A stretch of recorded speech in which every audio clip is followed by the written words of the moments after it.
कि सरकार के साथ गुरमीत राम रहीम के संबंध ठीक ठाक ही हैं, अन्यथा जेल प्रशासन कहां किसी को 15-15 बाद चक्का जाम कर दिया था। 40 लोग दंगों में मारे गए थे। उन लोगों की मदद ली जाएगी, सहयोग लिया जाएगा, तब गुरुग्राम साफ होगा, या ये किसी और की साफ सफाई करवाई जा रही है, किसी की छवि की साफ सफाई हो रही है, गुरुग्राम की साफ सफाई नहीं हो रही, ये भी प्रश्न है। नमस्ते मित्रों, पूरी दुनिया गुरुग्राम को भारत की cyber city, cyber hub, IT hub के रूप में जानती है। ऊंची इमारतें, जमीनों के ऊंचे भाव, इंदिरा गांधी इंटरनेशनल एयरपोर्ट के बराबर में एकदम सटा हुआ है। लेकिन आजकल गुरुग्राम अपनी साफ सफाई के कारण चर्चा में है। साफ सफाई क्या कहें, अव्यवस्था और गंदगी के कारण चर्चा में है। ऊंची दुकान, फीके पकवान वाला काम हो गया है।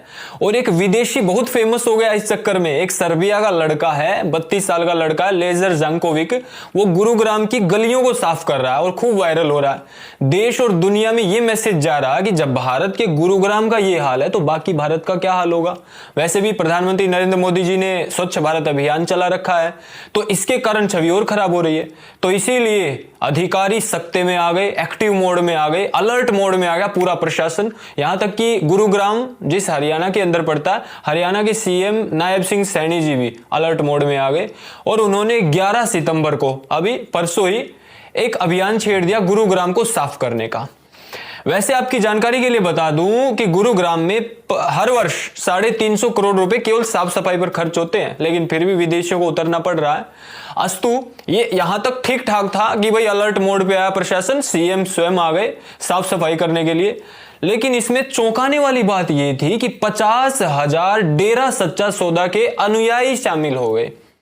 डेरा सच्चा सौदा के मुखिया आप सभी जानते हो, गुरमीत राम रहीम, जो रेप कन्विक्टेड है और जेल में है। अस्तु अभी पैरोल पर आए हुए हैं और डेरे में, सिरसा के डेरे में बैठकर उन्होंने इन 50,000 अनुयायियों को वर्चुअली गाइड भी कर दिया, जबकि संख्या इकट्ठा करने और उन सब पे पाबंदी रहती है। इसीलिए स्वयं तो नहीं आया, लेकिन वर्चुअली गाइड कर रहा था वहां पर। खैर, गुरुग्राम को साफ कर दिया और बाद में हरियाणा के सीएम ने, नायब सिंह सैनी जी ने डेरे सच्चे सौदे की भूरी भूरी प्रशंसा भी कर दी। तो अब 2017 में जो डेरे के प्रमुख राम रहीम, गुरमीत राम रहीम, आप सभी जानते हो, लव चार्जर के नाम से प्रसिद्ध रहे हैं। वो फिल्में उनमें भी बनाई थी, मैसेंजर ऑफ गॉड 1 और 2 वगैरह। तो 2017 में जब रेप कन्विक्ट हुए थे, तब इन्हीं बहुत सारे अनुयायियों ने चक्का जाम कर दिया था। जो आज गुरुग्राम की साफ सफाई कर रहे होंगे, बहुत सारे उस समय पर जो अनुयायी थे, चक्का जाम कर दिया था। 40 लोग दंगों में मारे गए थे। पुलिस प्रशासन के विरुद्ध वो थे कि क्यों इनको सजा हुई या क्यों सजा दी, क्यों दोषी ठहराया गया। तो जेल ले जाने इतनी गाड़ियां आ गई थी, जेल हेलीकॉप्टर से लेके गए, सड़कों से नहीं लेके गए, क्योंकि संख्या इधर उधर बहुत सारे इनके चेले इकट्ठे हो गए थे। तो पंचकुला से रोहतक की सुनारिया जेल है, वहां हेलीकॉप्टर से लेके आया गया था इसको। अभी रिसेंटली इनको पैरोल मिली, तो पैरोल में 3 दर्जन गाड़ियां थी, बुलेट प्रूफ गाड़ियां भी थी, जेड सिक्योरिटी थी। आप सोचकर देखिए। वैसे सारी की सारी चीजें देखकर ऐसा लगता है कि सरकार के साथ गुरमीत राम रहीम के संबंध ठीक ठाक ही हैं, अन्यथा जेल प्रशासन कहां किसी को 15-15 बाद पैरोल और फरलो दे देता है, वो भी रेप कन्विक्टेड केस में। टोटल कुल मिलाकर लगभग 250 दिन बाहर रह चुका है अब तक। अब मैं ये प्रश्न पूछना चाह रहा हूं कि क्या गुरुग्राम की साफ सफाई करने के लिए टैक्स पेयर्स का पैसा और ताकत और इतनी सरकार की मशीनरी क्या काफी नहीं है? क्या अब इन संस्थाओं को या गुरमीत राम रहीम जो रेप कन्विक्टेड है, उन लोगों की मदद ली जाएगी, सहयोग लिया जाएगा, तब गुरुग्राम साफ होगा? क्या उनके बिना नहीं होगा? ठीक है, समाज का सहयोग होना चाहिए, समाज का सहयोग, लेकिन क्या शासन प्रशासन यहां अपनी कमी नहीं दिखा रहा पूरी दुनिया को कि हम तो कुछ कर ही नहीं पाएंगे, जब कोई और आएगा, सब मिलेंगे, वो संगठन मिलेंगे, तब साफ सफाई होगी? या ये किसी और की साफ सफाई करवाई जा रही है, किसी की छवि की साफ सफाई हो रही है, गुरुग्राम की साफ सफाई नहीं हो रही? ये भी प्रश्न है। कुछ लोग कहेंगे साफ सफाई करने में क्या दिक्कत है? भाई बिल्कुल कोई दिक्कत नहीं है, कोई भी कर सकता है। 10 करोड़ रुपए का करप्शन करके 10 लाख मंदिर में देने वाला भी दानी कहलाता है। भाई आजकल तो देश की ये समस्याएं हैं और ये गंभीर समस्याएं हैं। ये केवल बीजेपी सरकार पे नहीं कह रहा हूं कि भाई हरियाणा में बीजेपी सरकार है तो मैं उसको बोल रहा हूं। ये राजनीति की समस्या है। लोग, हम जैसे सामान्य जनता पिस रही है। मंच से थोड़ी प्रशंसा टैक्स पेयर की कर देते भाई, जो टैक्स पे कर रहे हैं, करोड़ों रुपया साफ सफाई पे लग रहा है उन लोगों का, उनकी प्रशंसा कर देते तो और अच्छा हो जाता। लेकिन इस देश से साइंटिस्ट और डॉक्टर सपोर्टिव एनवायरनमेंट ना मिलने के कारण बाहर जा रहे हैं दूसरे देशों में। आप सोचकर देखिए, यहां को सपोर्टेड एनवायरनमेंट मिल रहा है, ऐसा दिखाई दे रहा है प्रत्यक्ष। ऊपर से जब जब इलेक्शन होते हैं पंजाब, हरियाणा, दिल्ली, राजस्थान, तब तब पैरोल मिल जाता है गुरमीत राम रहीम को।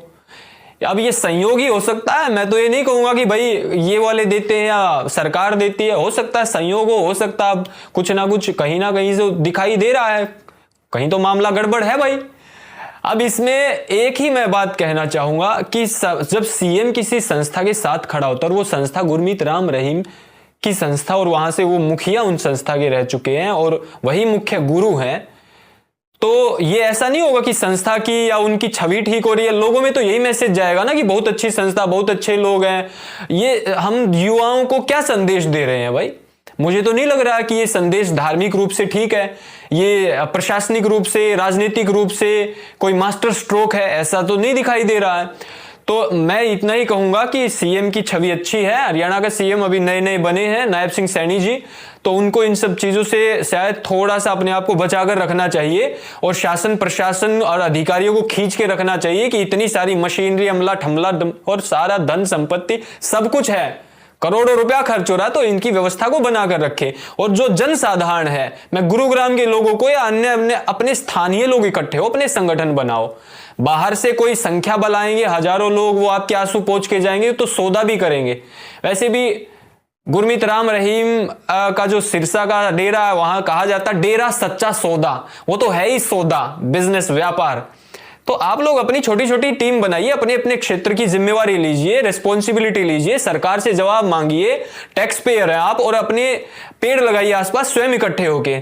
आसपास की सफाई स्वयं कर सकते हैं। विदेशी लोग सड़कों पे उतर रहे हैं, कन्विक्टेड लोग गाइड कर रहे हैं वर्चुअली लोगों को, तब सफाई होगी। हम किस दिशा में आगे बढ़ रहे हैं, कम से कम ये हमें देखना पड़ेगा इस देश में। एज ए देशभक्त, एज ए इंडियन, भारतीय होने के नाते, एक धार्मिक, आध्यात्मिक अच्छा व्यक्ति, अच्छा नागरिक होने के नाते ये हम सबका दायित्व बनता है। इतना मैं कहना चाह रहा था। आपने वीडियो देखी, बहुत बहुत धन्यवाद। Rahul Arya YouTube channel, thanks Bharat YouTube channel, आपका अपना यूट्यूब चैनल है। मैं समाज से संबंधित या देश विदेश में जो कुछ हमारे देश से संबंधित, आपसे संबंधित विषय होगा, अवश्य उठाता रहूंगा। आपकी आवाज निरंतर मैं हूं, इसलिए इस वीडियो और चैनल को सब्सक्राइब कर लीजिए और शेयर अवश्य कर दी। ओम जय श्री राम, नमस्ते, जय हिंद।